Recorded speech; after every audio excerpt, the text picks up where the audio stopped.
Thank you.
So we're here to launch Uprooted, which is the latest multimedia project for the School of Media and Journalism. I'm Pat Davidson. I'm a visual communication professor and the director of documentary projects for the school. This is Tamara Rice. She's an adjunct professor of multimedia. Those are the co-conspirators on this. We also have Paul Quadros and Kate Shepard here.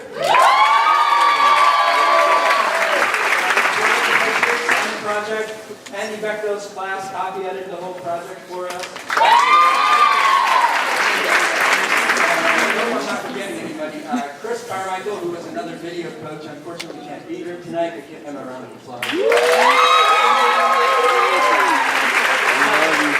Our dean, Susan King, is here somewhere. Where are you, Susan? Oh, she came to the reception. And Nicholas Steiner is here, the director of the Center for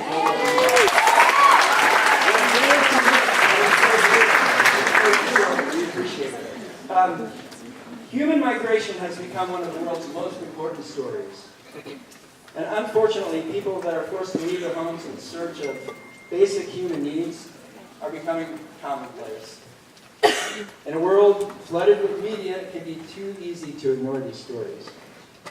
In Venezuela, a collapsing economy, shortages of food, water, and medicine, hyperinflation, and a contested government, have forced millions of people to flee into neighboring countries, destroying lives and separating, wow, look at that, like magic, destroying lives and separating families.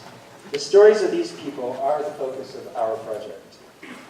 As journalists, we believe that these stories must be told.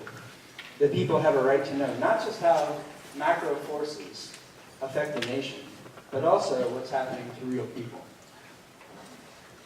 We need to see their faces. We need to hear their voices.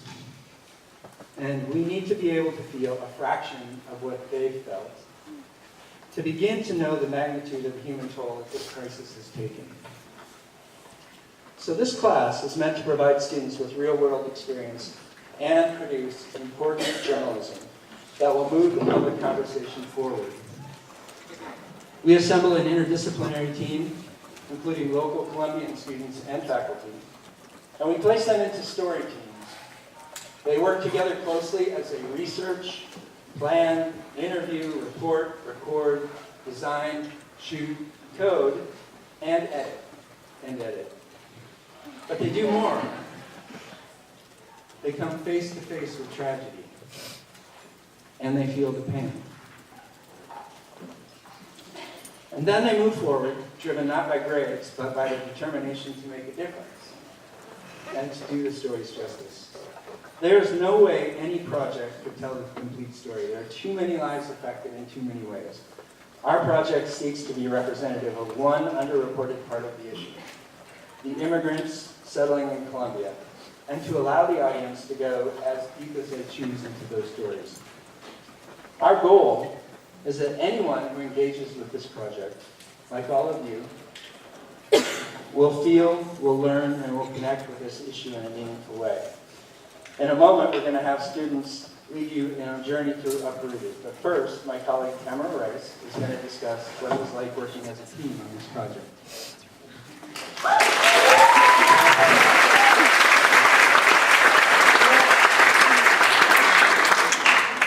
Teddy Roosevelt said, "Far and away the best prize that life offers is the chance to work hard at work worth doing." This project was hard. It was emotional, it was complicated.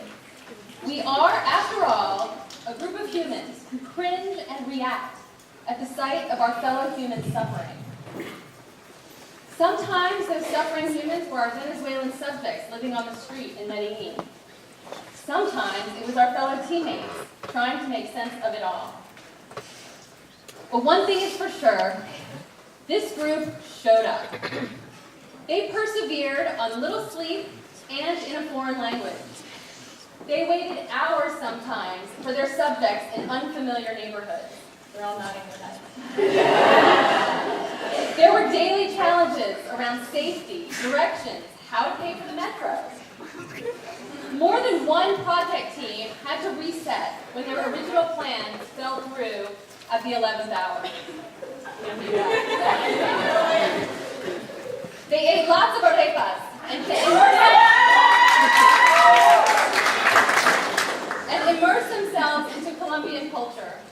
They edited, and then edited again. They provided many shoulders for each other to lean on or to stand on, depending on the dynamics of the moment. They are a determined bunch. And speaking of dedication, this project could never have worked without the tireless commitment of our Colombian students, who guided us all week and became lifelong friends in the process.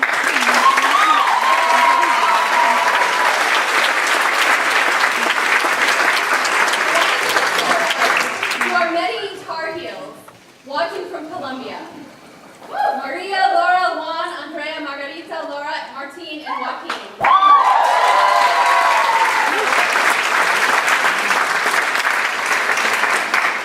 We all learned a lot in this process, not just about coding and audio levels, but about empathy and ethics, communication, and teamwork. We were there for each other as journalists and as humans, and seeing that in real time is truly magical. So thank you.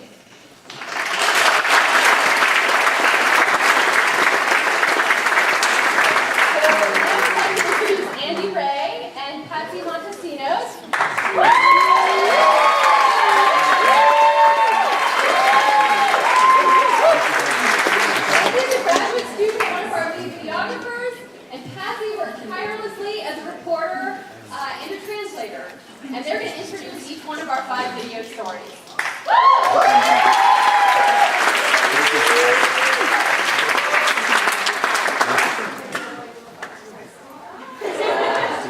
Thank you everyone for being here. It was such an honor, and I'm already getting emotional, and I'm sure you guys will need.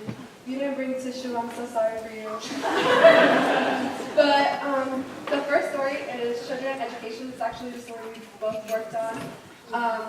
The Medellin education system says every migrant child who seeks education is given the opportunity, regardless of their immigration status. However, many Venezuelan youths are not attending school or are at risk of dropping out due to the lack of resources.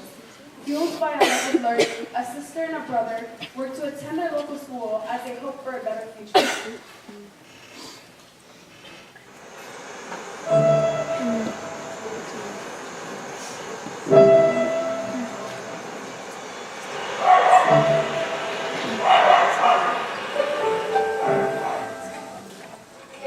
Aprendí que uno no siempre tiene que estar esperando a que la mamá le dé todo a uno, que uno tiene que buscar forma de ayudarse entre todos.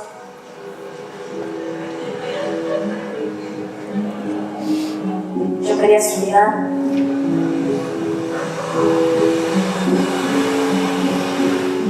Yo iba averiguaba y hasta que pude hablar con la rectora del colegio. Sangelis fue la que se movió para buscarme para el colegio. Hizo muchas cosas para poder estudiar. Y si no fuera por ella, no fuéramos estado en esos momentos estudiando. Decir que perdí un año para mí me da pena, pero sí nos dio la oportunidad de estudiar.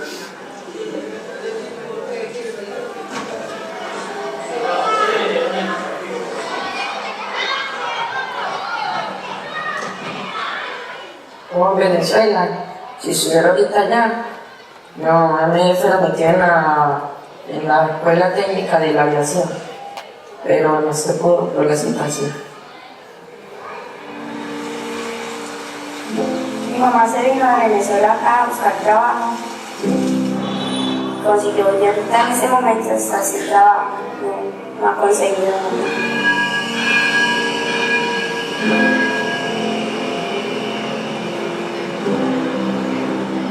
Tomar un bus.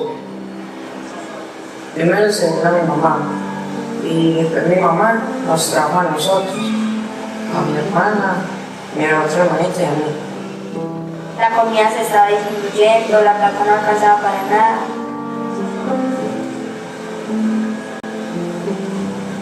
Era un niño también en la calle que no tenga nada que comer, que se quede sin casa. Uno nunca sabe cuándo le puede tocar a uno.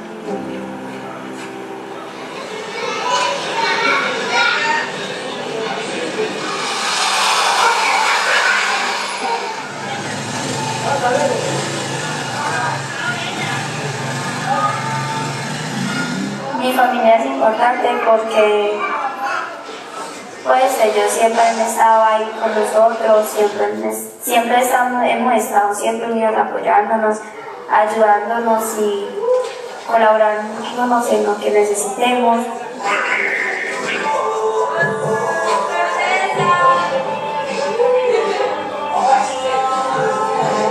Ella sí ha hecho muchos sacrificios, yo le agradezco mucho que ella nos trajo acá para un mejor futuro, para buscar una mejor vida.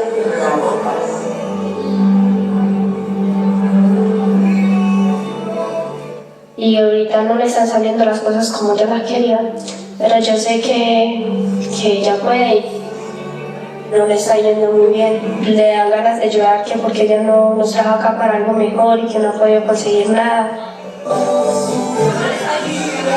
Entonces, ahí vamos a ver cómo funciona todo.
Ma,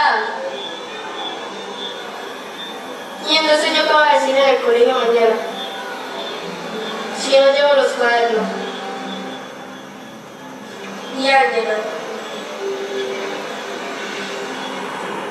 Y nosotros vamos para una finca. Yo me voy a estudiar allá, yo estudio allá 3 días a la semana. Y ella ya se queda acá. Nosotros nos vamos a separar un tiempo largo, pues. Ella le dijo, vamos para allá. Porque mi mamá dijo que a mí sí no me podía dejar. Porque esas horas se llevan allí. Yo estaba como llorando. Yo no sé, se ponía a hablar de las cosas que, yo no sé qué pasó, pero ella estaba diciendo que todos se lo gastaban, que no podía comprar ni huevo porque con medio cartón de huevo no iban a comer todos en la casa, que ella sin trabajo que iba a hacer, que no conseguía para comer ni nada, entonces yo no sabía qué iba a hacer.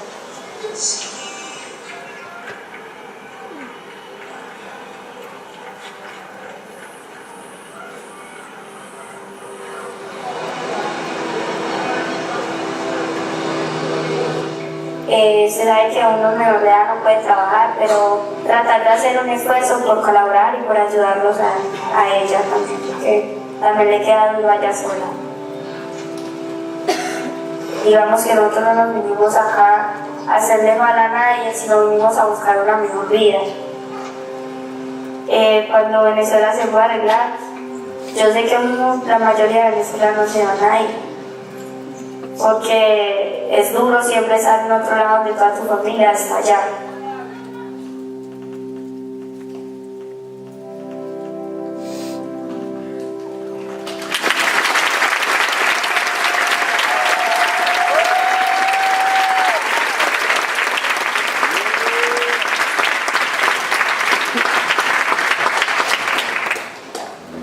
There are more than 1 million Venezuelan immigrants in Colombia. Nearly half are undocumented. Those undocumented are often deprived of health care, formal employment, and any government assistance. In spite of their struggle, many find a way to get by working on the streets, selling candy, phone calls, or fake jewelry. This is the story of a woman whose livelihood depends on her voice and the speaker she drags around downtown Medellin. Llegó tu luz y tu aroma en mi piel y el cuatro en mi corazón. Llegó en mi sangre la espuma del mar y tu horizonte en mis ojos. El amor es lo que te impulsa. El dolor, el amor, el dolor, la familia.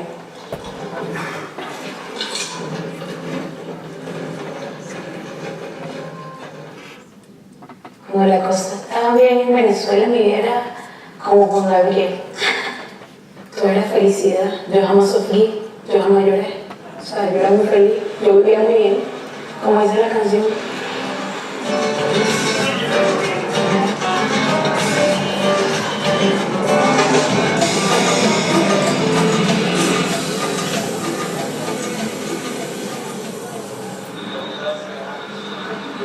Por lo menos en el 2014 que empezó a empeorar toda la situación, yo no me despedí de mi papá ni de mi mamá, me despedí de mis niños en el colegio y fue terrible. El mirar duele y el caído al contrario, bueno, es porque no tiene familia en Venezuela.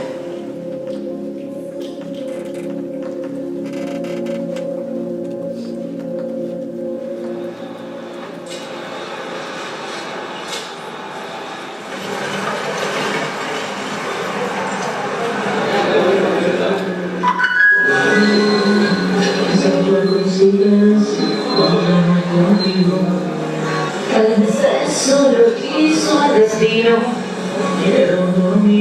La música es un sentimiento. Y después me despierto en tus besos. Tus actos sentidos suenan conmigo. Sé que pronto estaré en tu camino. Esa sonrisa traviesa perdida conmigo.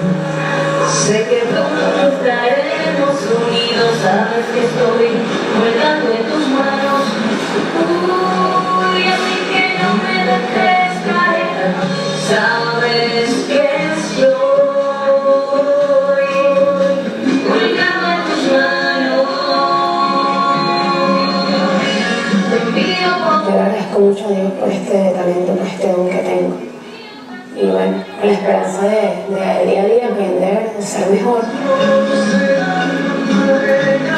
Cuando estuvimos por Venezuela, vino las fotos de grande Marbella, y cuando estuvimos por Venezuela, Ay, quédate conmigo, yo siempre te quiero a ti. envío poemas de mi letra, te envío canciones de nuestro cuarto, te envío. Bueno, muchísimas gracias, damas y caballeros, por su atención. Recuerden que los buenos venezolanos somos más y que los buenos siempre marcamos la diferencia. Muchísimas gracias, feliz día.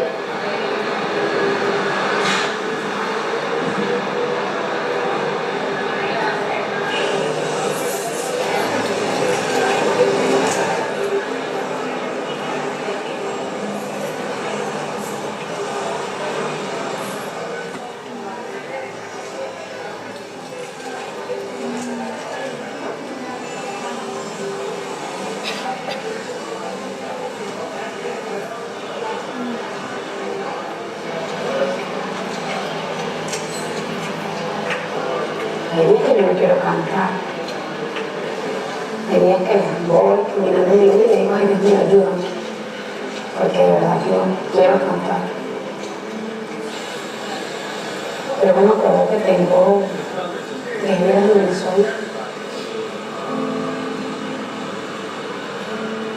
Lo más importante que está en mi vida, después de Dios, son mis niños. Entonces me va a tocar buscar la manera de traerme.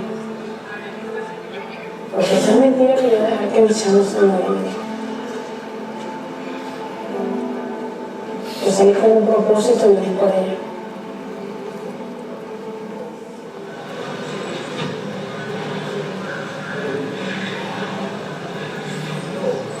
Y esa nostalgia que sube a mi voz sin querer se hizo canción. Yo a veces hasta la canto con los ojos cerrados, que yo me imagino la Venezuela de antes, floreciendo y reneciendo, o sea, la nueva Venezuela, y que todo esto va a pasar. Sembrarán nuevas estrellas. Y si un día tengo que naufragar y el tifón rompe mis velas, enterrar mi cuerpo cerca del mar en Venezuela.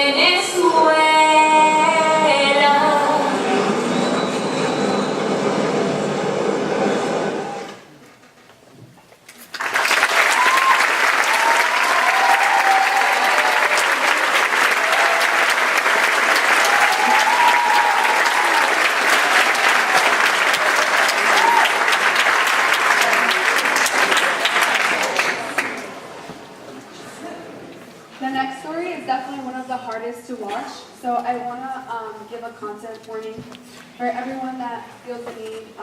This video contains information and sexual content that may be triggering for some, so if you feel the need to step out, you are more than welcome to do so now. For many Venezuelan mothers, the challenges of migration don't end after leaving their children in Venezuela.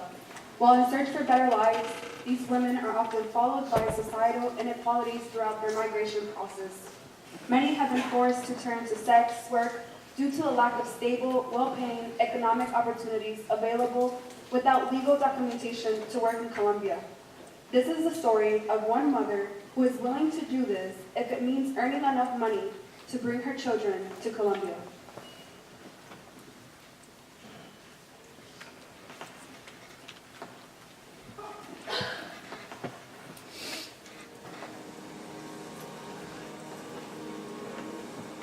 Hay personas que piensan que si uno hace esto porque no le gusta o no se siente bien. Y bueno, no soy otras mujeres, pero en el caso mío no me siento bien y no me gusta para nada. Y ya poco a poco me voy a acostumbrar.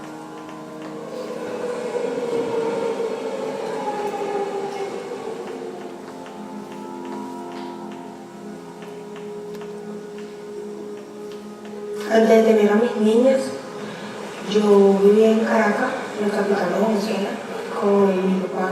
Empecé a estudiar conocí muchas personas, fue otro ambiente. A raíz de la situación de que mi papá no tenía dinero para ayudarme, y a raíz de eso me vine, dejando a mis niñas allá.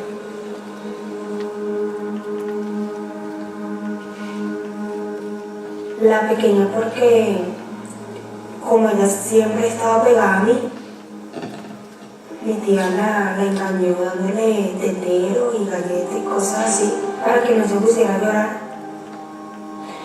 Pero la grande me puso a llorar porque se puso en la ventana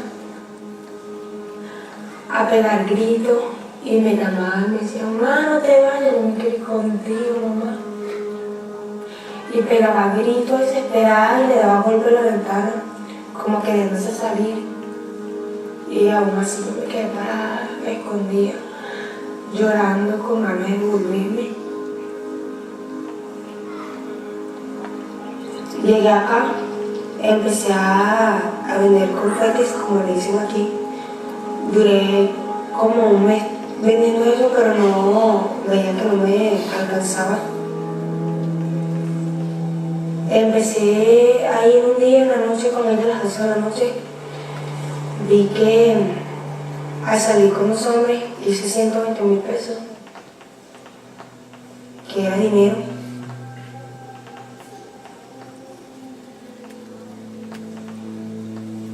Recuerdo mi primera vez que estuve con un hombre desconocido. Me puse a llorar.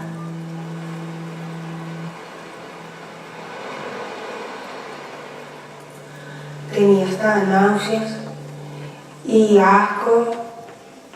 Lo que hice fue enseguida irme a bañar para ver si no me sentía tan asquerosa, pero igualito. Lo que hacía era llorar y acordarme nada más de mis niñas, que si estaban comiendo o no, y que yo venía para acá, para un mejor futuro. Cuando las llamo por teléfono, a veces contengo las ganas de llorar. O cuando me dicen que mamá me quiere ir contigo, no hay que responderles. A veces ellas me preguntan qué hago, qué trabajo, y yo simplemente les respondo dando chocolate o dando caramelo. Ay, ellas tan grandes. Va a llegar un momento que me sentaré con ellas y les comentaré. Y ojalá que me agradezcan todo lo que estoy haciendo. A veces paso horas ahí abajo sin hacer dinero, sin hacer nada. Pero me quedo ahí con la esperanza de hacer dinero para poder traer a las niñas, para dejar esa vida.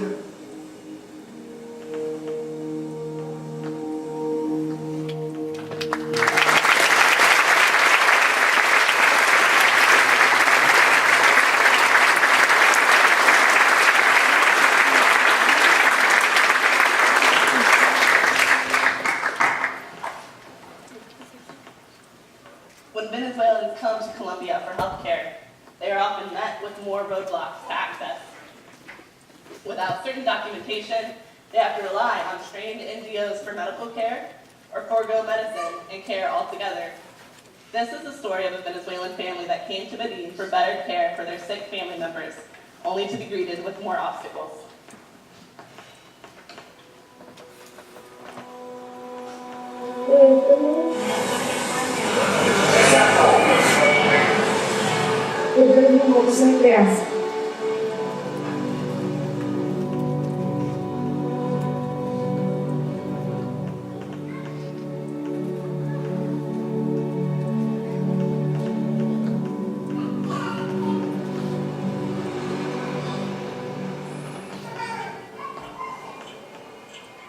De Guárico a Caracas son 7 horas y me trasladaban a Caracas cada 15 días para hacer de la cera niña.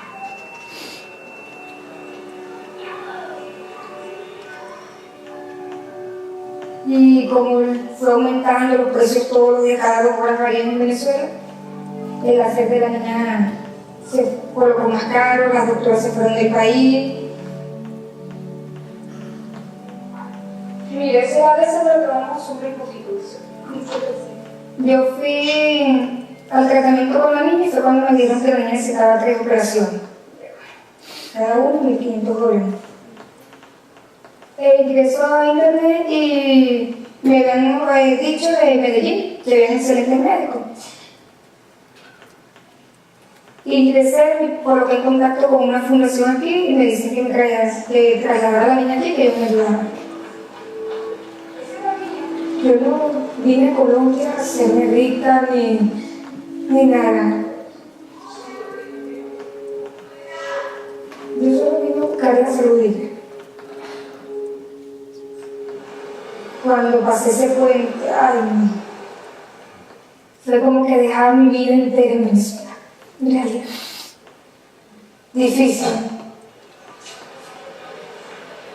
Me dice cuando al principio puse sola con Arby, después me tocó volver ahí para traer a Yuri. Como les decía, tenía 30 días y 30 noches convulsionando en Venezuela por falta de medicamentos. Y llegando a plena raya en la frontera, sufre una convulsión, se me desmaya y cae al piso. Pensé que yo iba a perder a mí en ese momento. Pensé que Joris se me podía hasta morir. Pero Dios es muy grande, Dios estuvo conmigo.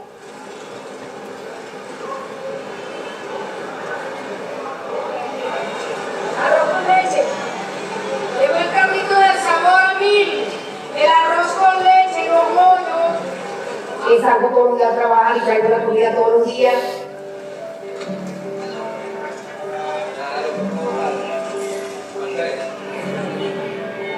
Su esposo está desempleado. Pero aquí va.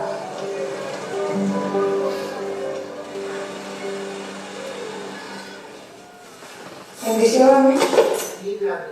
De toda entidad contraria al reino de los cielos. Amén. Porque a sus ángeles enviará a mis 4 costados, que me guarden y me libren de todos mis temores. Amén. Dios te bendiga. Dios te guarde, cuídese. Yo soy graduada, soy abogada y soy contadora. Buenos días. Mi vida está bien. Un poco difícil por la situación que está viviendo el país, pero puede hacer algo que me apasionaba, que era ejercer, que es lo que me extraña. Que aquí no podemos ejercer nuestras profesiones, no contamos. Empezamos de cero, tenemos todo, casa, profesión, todo ya. Escapando por mi vida. Escapando por mi vida y la de mi nieta, la de mi familia. Porque soy abuela de 4 niños y eso para mí me sustenta. Eso me levantó quizás de la misma muerte. Para llenarme de ¿qué les puedo decir? De fortaleza, de nuevas fuerzas. Son muchas cosas que estamos viviendo y que en estas 4 paredes las padecemos y las compartimos en familia. Nos animamos unos a otros a continuar adelante y a creer de que Dios paso correcto.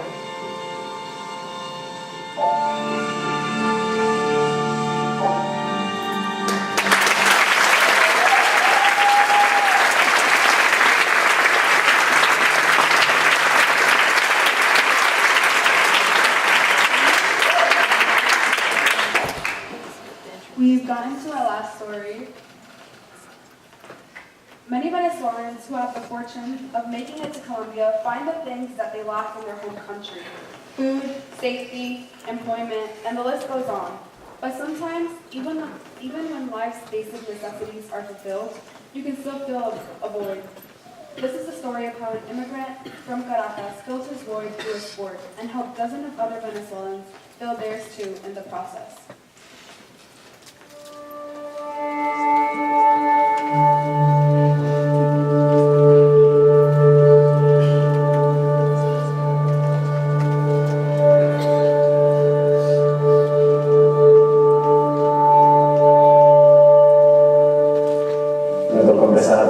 de cero, sin nada, solamente con mi maleta de ropa y trabajando en ese local de comida rápida.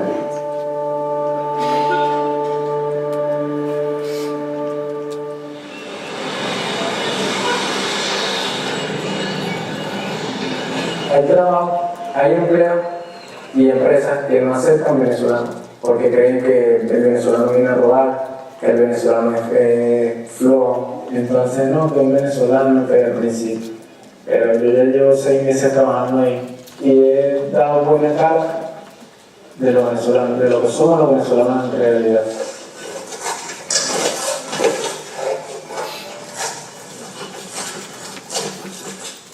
Nosotros somos una persona que nos vamos todos los días temprano a luchar para que nuestras familias estén bien. Y gracias a este trabajo he podido ayudar mucho más a mi familia, he podido ayudar más a mis hijos y ayudarme un poquito más a mí también.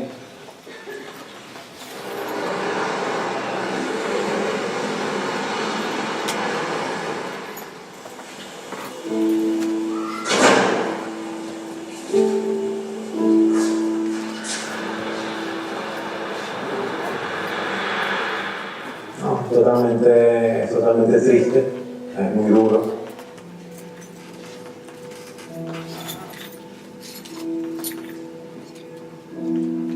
Yo soy un venezolano totalmente orgulloso de mi país. Siempre dije que jamás me iría de mi país.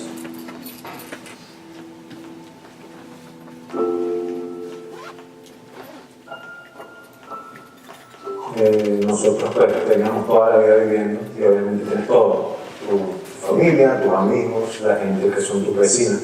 Estás acostumbrado a un día a día y a un estilo de vida. Cuando emigras, dejas todo atrás y llegas a un país desconocido desde cero.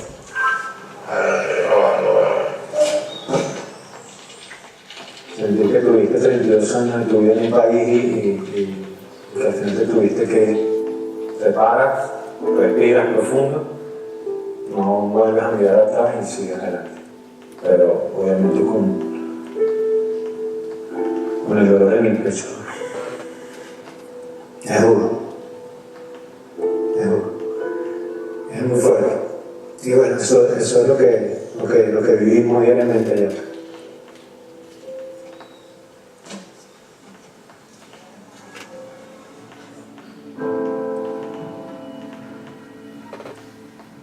Lo que me motiva todo esto es la soledad, porque en el deporte y en el fútbol específicamente, que es lo que nosotros hacemos, lo haces con personas, no es una actividad individual. Y me imaginé que así como estaba yo, seguramente había muchos venezolanos pensando lo mismo.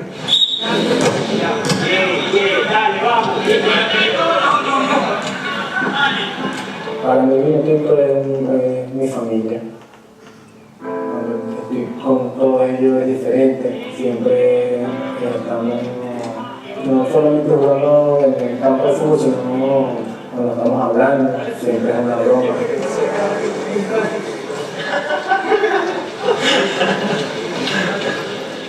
Uno aquí viene a trabajar, su mente está solamente en trabajar. Cuando yo estoy en una cancha, cuando estoy entrenando, uno se relaja, uno drena todos los problemas que puede tener del día a día.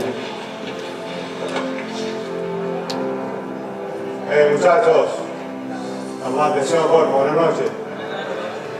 Como en cada uno de los entrenamientos, dejémoslo todo, demostremos de qué están hechos, de qué estamos hechos, y bueno, y lo que significa, como les dije, Vinotinto Fútbol Club.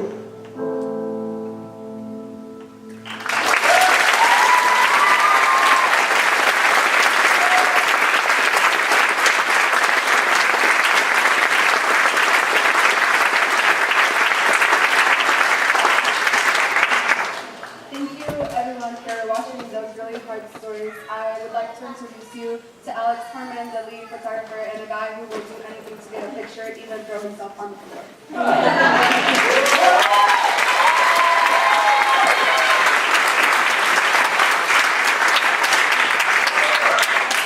Hello, everybody. Thank you very much.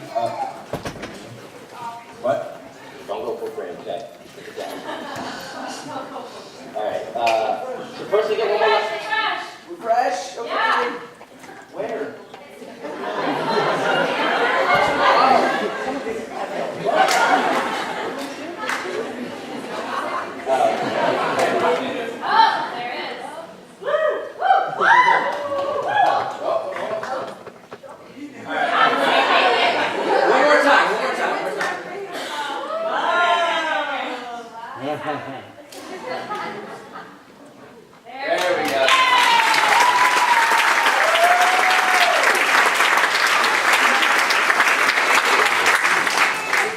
So thanks everyone. So like I said, my name is Alex, and I had the privilege of being the lead photographer on this. So I'm going to take you very quickly through the 4 chapters of the photo project that we worked on. It was a combination effort between myself, Katie Bell, Nash Consing, and our amazing Columbia students. So the chapters, the story is essentially an overarching look at what a migrant's journey looks like once they arrive in Medellin and what their journey looks like being there.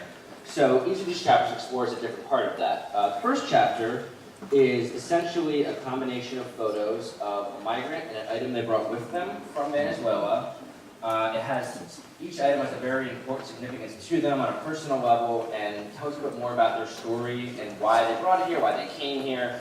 And just for the sake of time, I'm not going to go into detail in reading them, but we have beautifully written captions and quotes from the subjects themselves so you can get a little more detail on their stories if you just check out the page. So I'm just going to scroll through real here.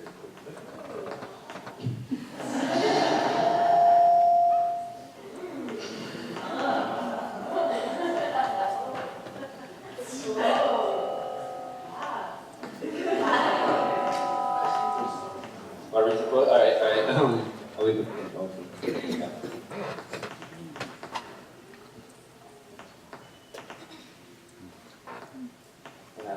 That would be referring to this stretch right here. Scroll on down here.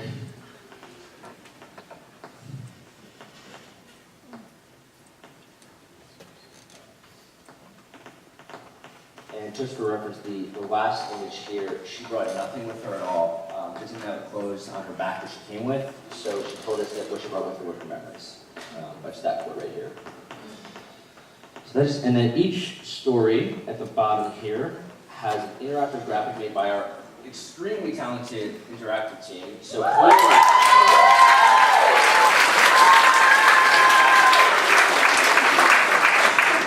please at the end of looking at the photos, please check out the graphic. Each one of them gives you more of an in-depth view in what the stories are exploring. So I'm going to try and scroll through. All right. The next chapter is an exploration of what the different homes look like, the living spaces. So once you arrive there, it's not over. It's just beginning. So you arrive, and now you got to find a place to live.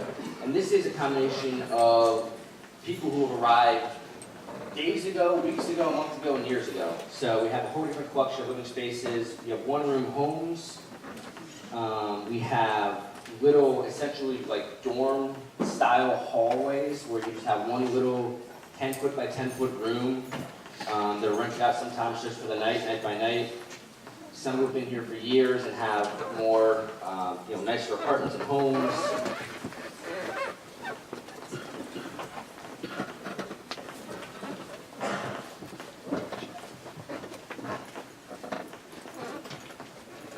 Another beautiful graphic.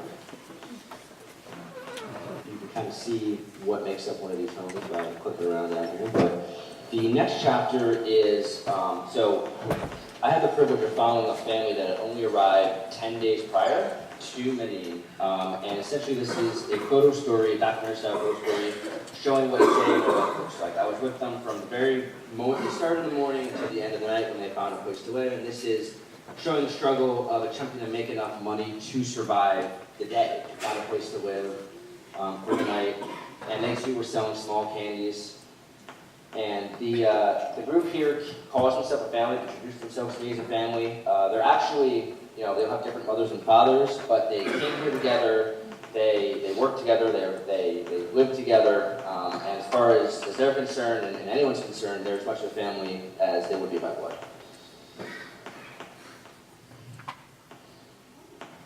And there's a lot of moments of love and joy that still exist among the hardship. I was really astonished at the strength of the human spirit during documenting the story. And this particular night, they did make enough money, but as you can see, it's not, the 5 of them are sharing this little dinky room. And they're back out the next morning to start again. And the final chapter, to end on a happier note, are success stories. So we found a whole group of Venezuelans who had arrived over years and months throughout this crisis and have made a new life in Colombia, have made successful businesses, startups, and careers. And these are some of their stories. These are all beautifully done portraits by Nash.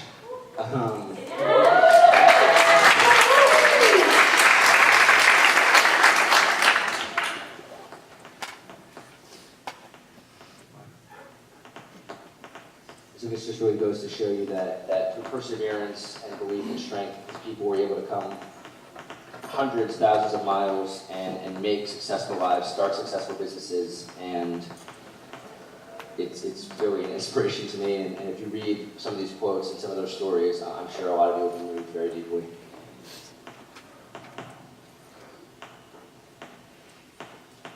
This man fed the whole team the last night we were there.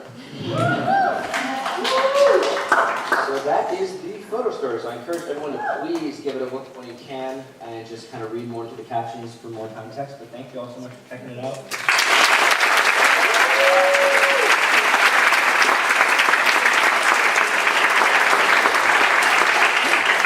And now to walk you through the website as a whole, I'm going to introduce our ad PR guru, the person who got you all here tonight.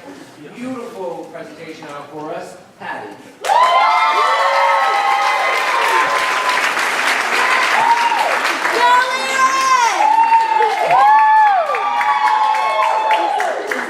This is really, really quiet, but the great news is I'm Venezuelan, so I'm a built-in mic, so this is basically just a prop for me. I'm hilarious. So up here with me I have Lyric Lynn, who's also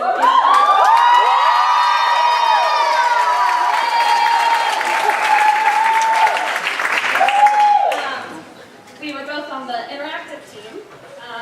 So thank you all for being here tonight. My name is Patty. I am, like Alex said, I do a little bit of everything. I'm the PR and social media coordinator, as well as an interpreter and translator for Uprooted. I've been looking forward to tonight for what feels like forever, and I'm so excited to share this beautiful project with you. Like I said, I'm part of the interactive team. We were in charge of designing and developing the interactive experience that is now live at uprooted.unc.edu, and which you see on the screen behind me. So our team's work started with research. We pulled inspiration from around the web and extensively discussed the tone and feel of the website, identifying key elements that we wanted to include. Then we began designing all the elements that make up our brand identity. Our final logo was actually created by Lyric.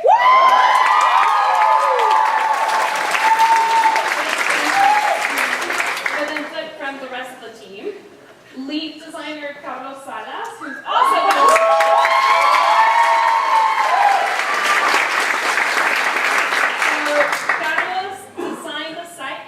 Adobe Experience Design, and then the interactive team went through multiple editing phases until we arrived at the user experience that you see today. Our two developers, Amy and Brooke,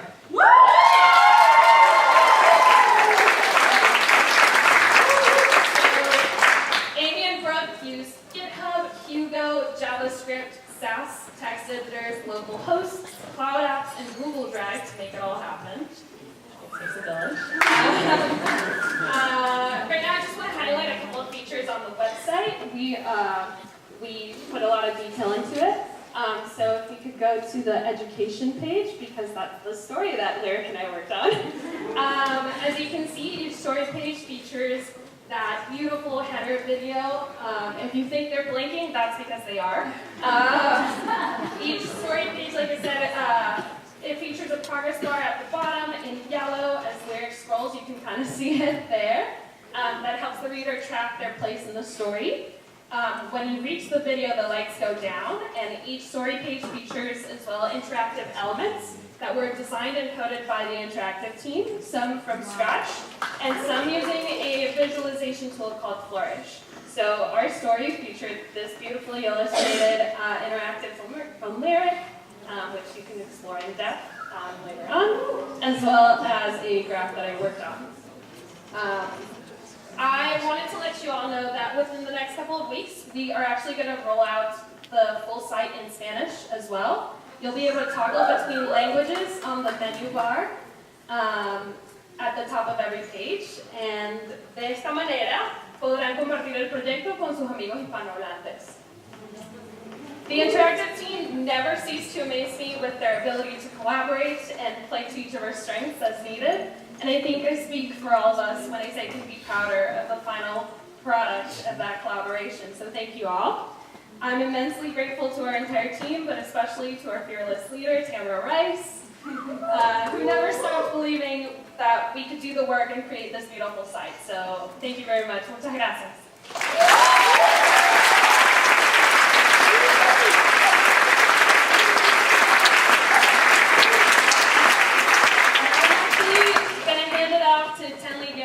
One of our videographers, please don't freak out. This is something nice, I promise. But we planned a little surprise for our coaches.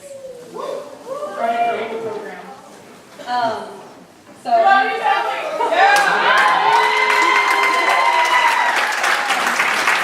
actually didn't prepare these words, and I thank you so much, Andy, for preparing these because when I'm emotional, there's no way I can get this out. So, on behalf of all the students that worked to produce this project, we want to take a quick moment to recognize and give our heartfelt thanks to a few people who made it possible, our professors and coaches.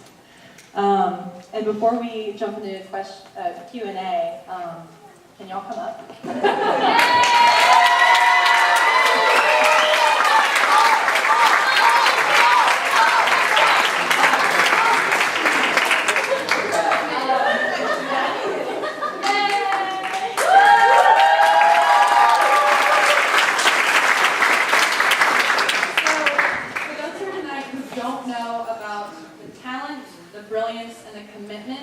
These fine educators, these professors, in our opinion, are shining examples of the excellence this institution has to offer.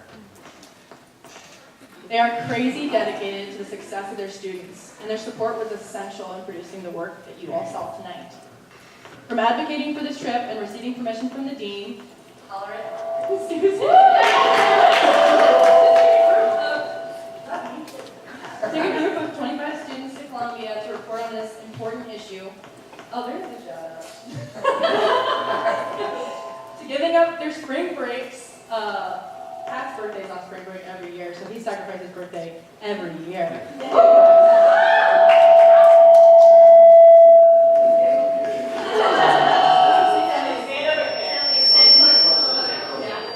Better?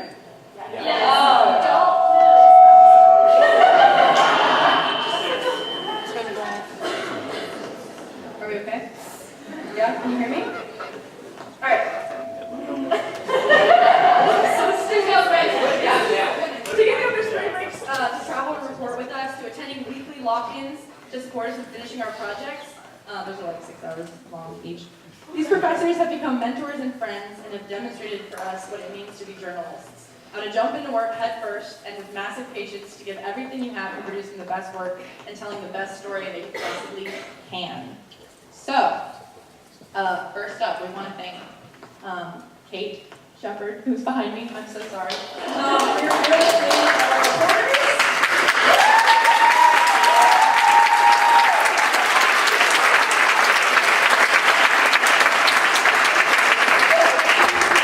Professor Paul Quadros for sharing your extensive expertise on migration and for always being prepared with puppy beans.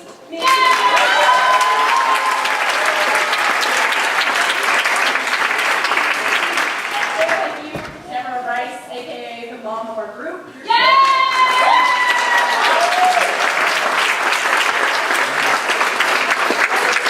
So essential as is your consistent emotional support and encouragement and always remembering sunscreen.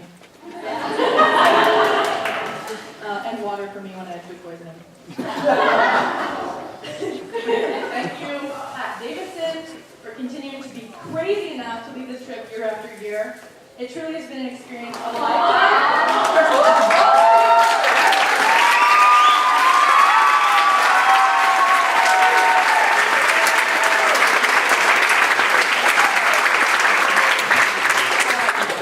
And last, if you're watching live, Chris Carmichael, we love you so much.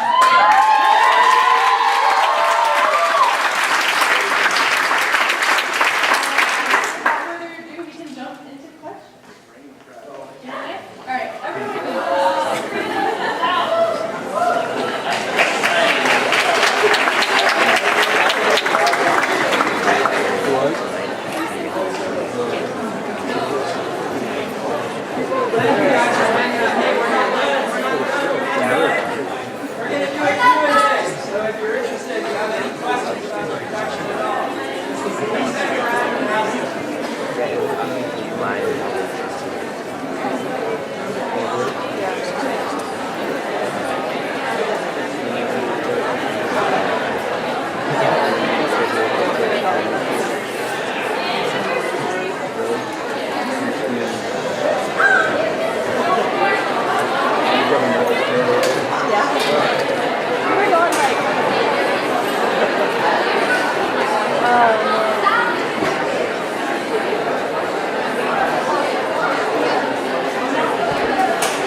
Does anyone have a question for the team? Nobody has a question.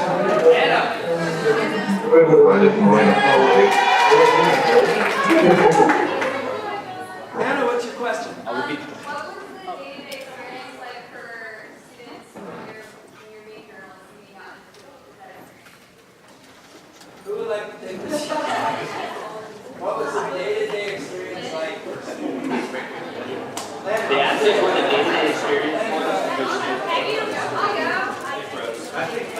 Hello. My name is Peggy Mott. I was a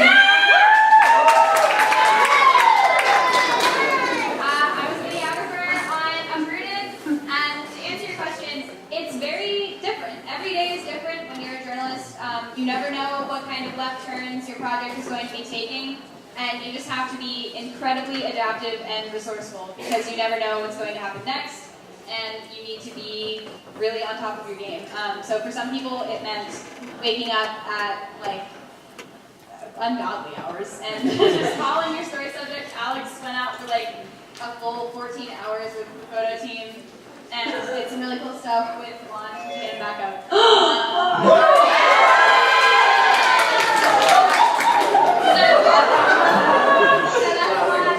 So really quickly, the people that you're seeing on the screen, if you don't know, these are the Colombian students that we've worked with, a few of them. So we're trying to get the Zoom link working. But basically, to answer your question in full, it's always different. You just have to be ready to expect the unexpected and just get the story done. Yeah. Sometimes you trip.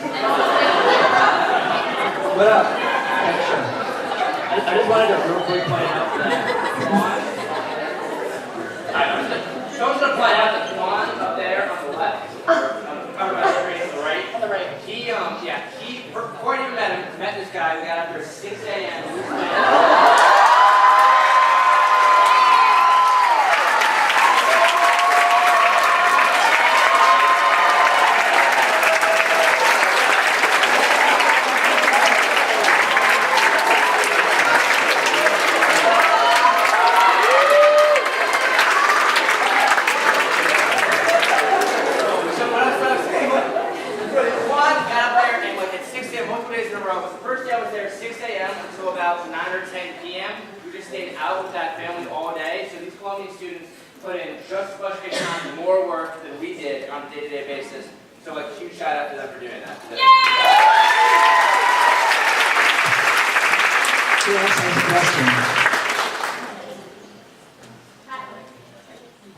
Yes, please. Yeah, I was just kind of wondering, because you guys obviously go through a lot, so it's like what helps to emotionally sustain you? Solve your suffering through something, like what do you think what did that look like for you? I think I speak for a lot of us, but personally, I cried for 3 days straight. Day and night, it looked like a mess. I've never looked worse in my life. What really helped us was coming together and crying together. To be honest with you, it was really hard to separate being human and being a reporter. And you just have to remember that you can't save the world by yourself, but you can change the perception that people have of the world.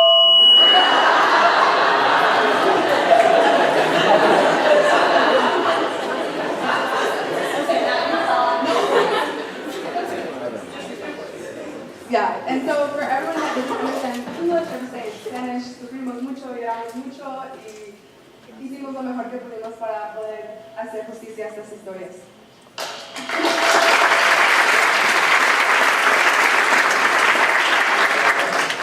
Does anyone have a question for our Colombian students? Somebody have a question. Ask them anything. I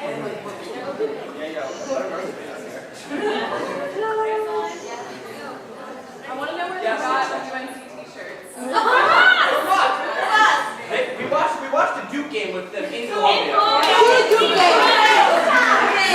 And we won those games.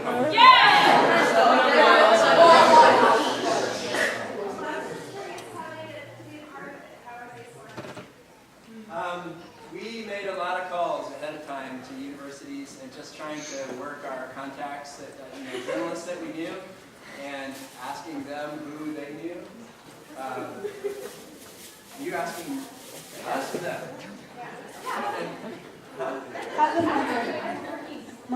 Martine, can you hear me? No. Me escuchas? Okay, well, I basically worked contacts that I knew, and we got and their professors put out a call for interest, and then we did a Skype call like this that worked a whole lot better than this one, and with a whole bunch of students, and they joined our team.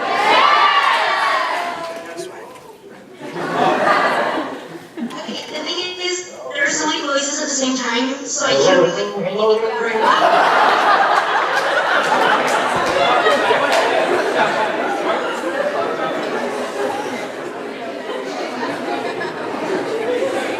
Laura, the question was, how did you get involved in the project? What got you involved in the project? Okay. So basically, like, the petition just came to my school, like, they needed some students that were, like, fluent in English and wanted to do this reporting work with the university.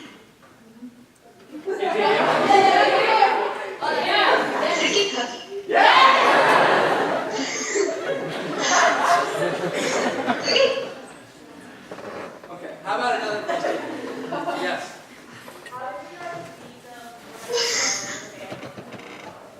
So that's a very good question. Hey. Oh, wow, now it works. So we worked with a really wonderful fixer. Her name is Maria, and she was essentially our producer on the ground who scouted out a lot of these stories. She's Venezuelan herself, but she lives in Colombia, and she actually works freelance as a journalist. She has worked with the New York Times and other American publications to cover the crisis in Venezuela, as well as just Colombian news. So we actually worked with Maria, and it was a little bit last minute as far as like finding our fixer that we actually ended up with, but she really hit the ground running, and she was able to find the most incredible and heart-wrenching stories for us. She was always willing to go the extra mile and go anywhere that we needed to get a new source or get a new story, and she was just so kind and wonderful, and we're so grateful to her. I'd just like to add something to that. They did a lot of research ahead of time. We gave them a research assignment in December, over the break, to research the situation in Colombia. And they all picked the themes that they wanted to work on, and they would research those themes for a couple of months before we actually started to reach out to fixers to find people that represented the themes that they wanted to work in. Good question. Yes? How did their favorite moments of working on the project? Oh, Joaquin. Joaquin is here now. Joaquin is on the right, and he's the professor that I work with, all these students together. Can you all hear again? Laura? Yeah. Yeah. All right. So the question for all of y'all was, what was each of your favorite moments on the project? Go one at a time. So Laura, Martine, and Juan. Like, right now? Right now. Favorite moment? Anything. Favorite moment. Okay. I really liked that I spent the time you threw yourself with Laura in the middle of the square to take that picture of the pigeons. It was really, like, life-changing. Thank you, Laura.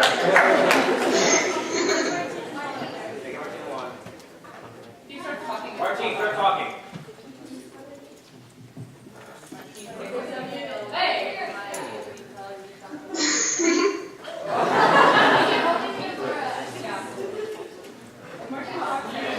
Martine or Juan, start talking. No, they're not.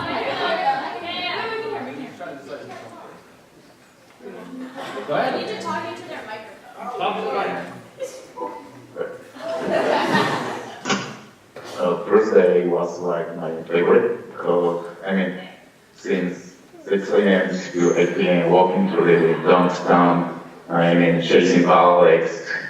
That was great, but when we got to the meeting of the Uprooted, was kind of satisfying and a happy moment because I realized what a journalist work is like. So, and also all the week meeting all the Venezuelan family. And well, maybe you guys know me, it was nice.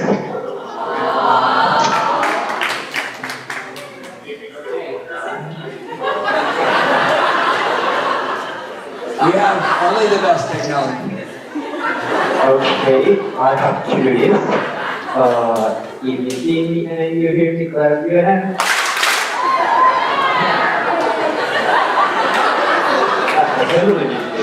I'm very happy with it. Okay, my favorite day was the first day I met all the guys in the hotel. I had to show the city. We had many problems, like for example, to give up to have.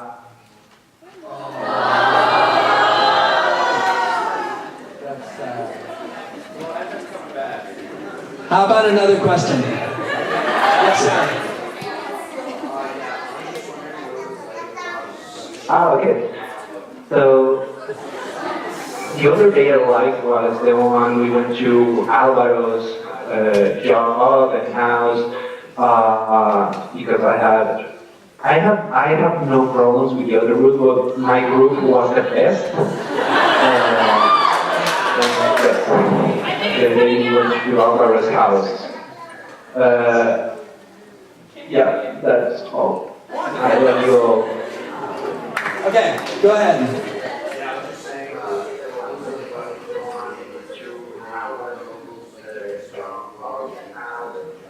Can you speak up a little bit? I'm sorry.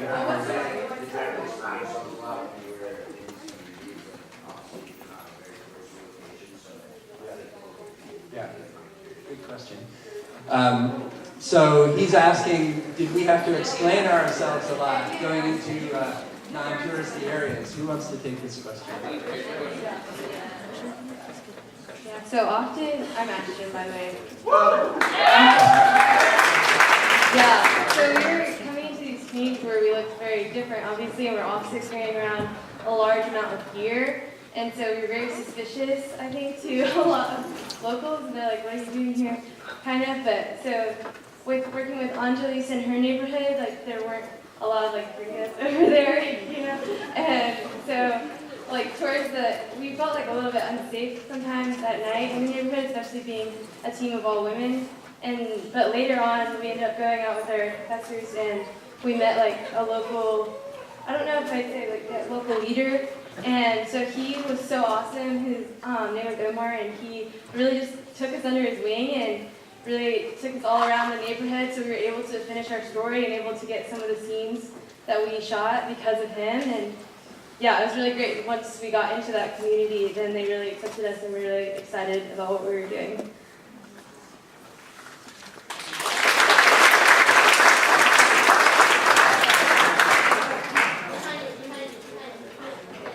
Yes, sir. I had a question for Professor Cuadros. Here we go.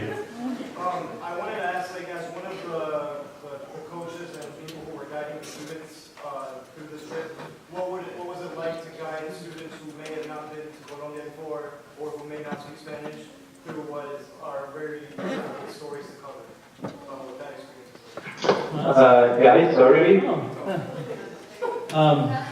I'm still going to respond to this. I mean, I'm just. Martine, give me a second. I mean, it was complicated, but it was also very rewarding as a teacher to guide young journalists through some very challenging reporting, things that they had to go through in a foreign country. And I think that one of the big lessons that I wanted to impart to the students, and I think that the students really picked up, was that we were seeing lots and lots of people and interviewing and making contacts and understanding what was happening to the Venezuelan migrants in Colombia. At the same time, we were capturing their humanity. We wanted to present that. We wanted to do our very best to do that. So, as an instructor, that's what was guiding me to help them through this.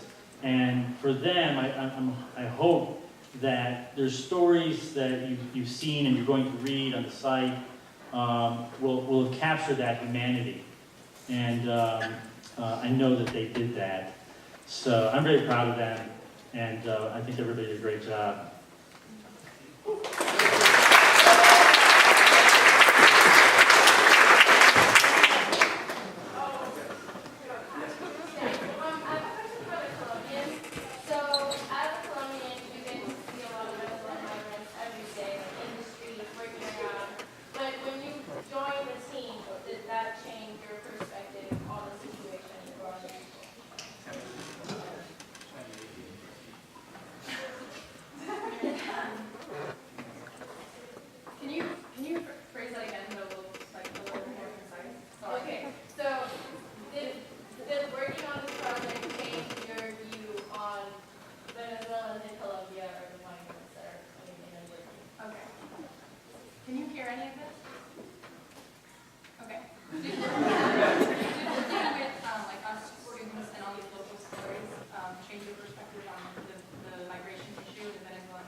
Can you repeat, please?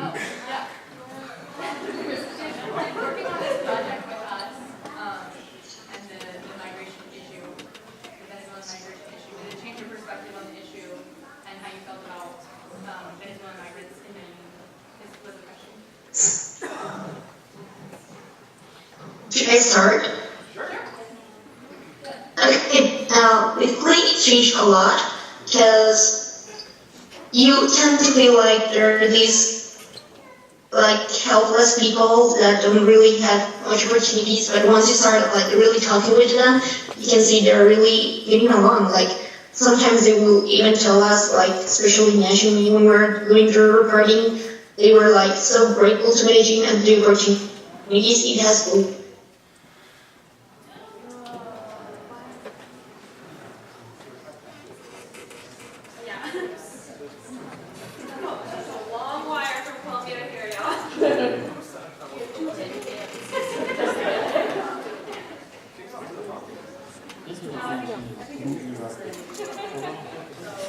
Okay, we have time for just a few more questions. Let's take 3 more questions.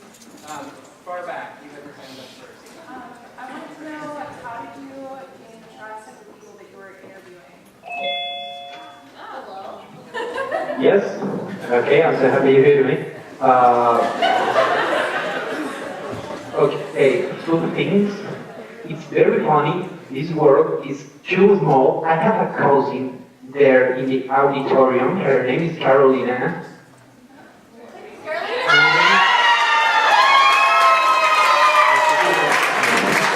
I didn't realize I have a cousin in North Carolina. The other is like, it changed a lot my perspective on the Venezuelan migration because we still can't believe what is happening in Venezuela because we hear a lot of stories every day and we still asking the people like, is that really happening there? Is that true? The thing that they show in the news are like that, and they show that it's worse. And it's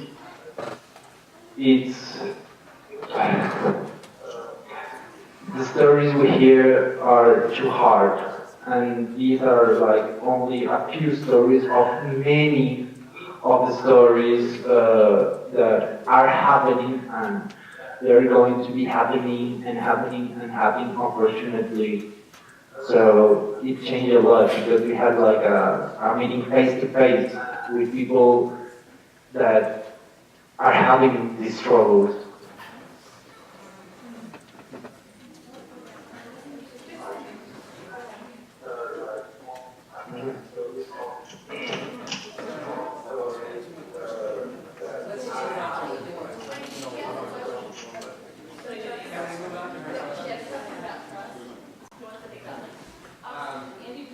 How did we gain trust?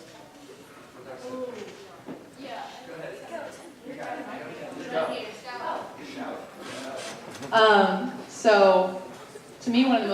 like important and critical aspects of being a journalist, or even aspiring to be a journalist, is empathy. And it's just being a human being first. And that's literally the foundation for building any trust with anybody, you know?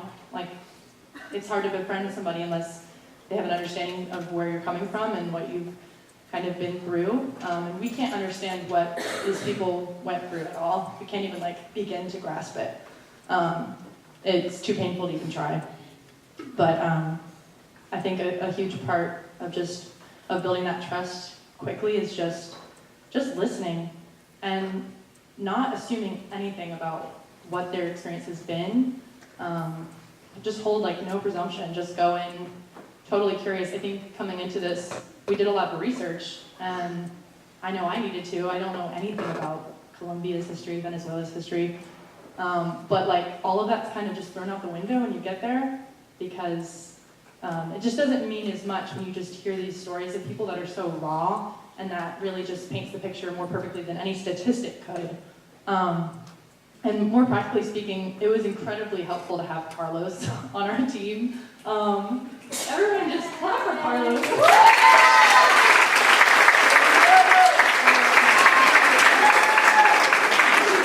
He doesn't like getting as much praise as I constantly give him, but he wasn't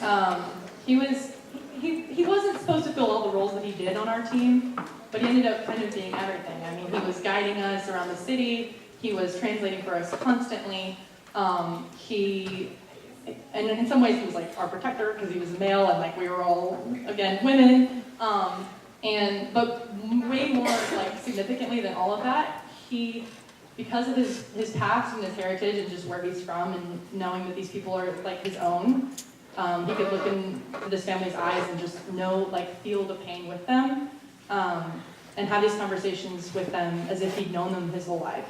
And that was like transformative for me to witness, because that was really powerful. Like, he's not even a storyteller in this role, and yet like he did that more gracefully than any of us really could.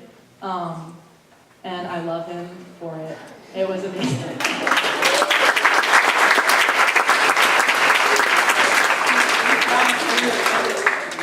So we have time for one more question. Oh, well, I'm a little bit impartial. I'm Venezuelan, my Chinese mom. But I'm a journalist, so I just want to congratulate you guys because you did an amazing job. I really appreciate that you are helping to spread the word. I was really grateful to be able to live in the United States. We've been here for 10 years. We are American citizens, and we had a great opportunity to come here.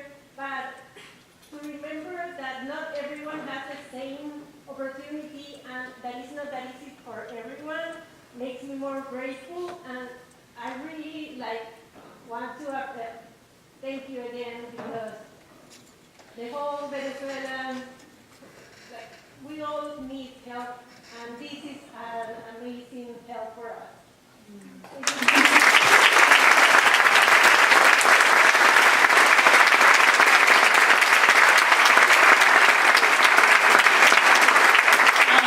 I also just wanted to give a special shout out to our bilingual students that are in the group, specifically our Venezuelans, Patty, Carlos, and Maria, and our Colombian student, Zaida, because they had to deal with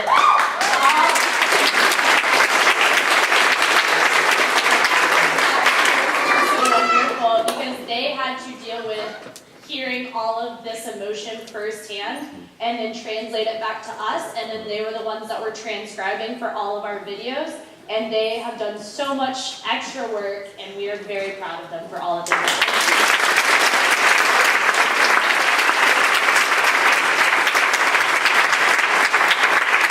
I just want to thank you all for coming and for hanging out through all the electronic difficulties, but yeah, it's been a great experience, and I just want to tell everybody that I'm super, super proud of you. I'm gonna get emotional.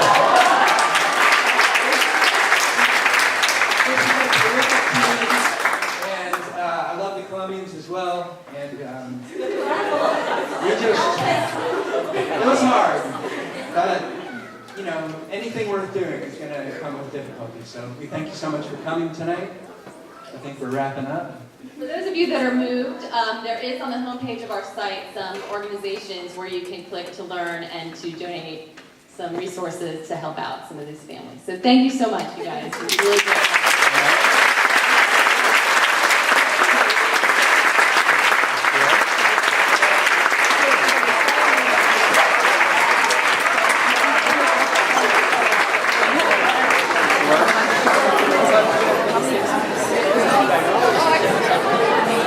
Okay, don't